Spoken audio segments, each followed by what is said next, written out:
Magandang umaga Pilipinas, ako si Francesca Yapa, patungkol sa Manila. Isang malakas na sunog ang sumiklab sa isang gusali sa Tondo, Manila kanina ng gabi.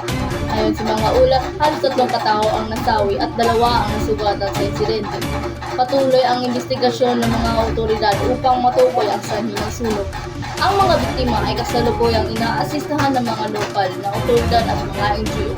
Meron tayong live report mula sa team reporter na si Jadi sa lugar ng insidente kung saan nakikita ang mga pinsala at mga pagsisikap ng mga bumbero. Patuloy kami magbibigay ng mga update tungkol sa sitwasyon.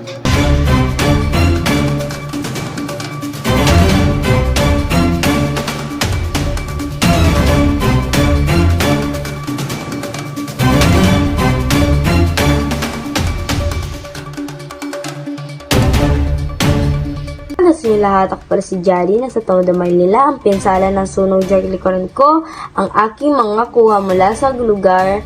Ang mga bombero ay nagpapatay ng apoy at patuloy na nagsasagawa ng inventory. Ayon sa mga saksi, mabilis na kumalat ang apoy at marami ang nagpanik. Natulog ako at biglang nagising sa ingay ng sirena. Ani ng isang residente, hindi ako makapaniwala ang bahay namin ay nasunog. Patuloy ng investigasyon at magbibigay kami ng update. Ang mga otoridad ay nananawagan sa mga residente na mag-ingat at sumunod sa mga safety protocols. Ako siya for holding up. Update tungkol sa mga kalagayan ng mga biktima.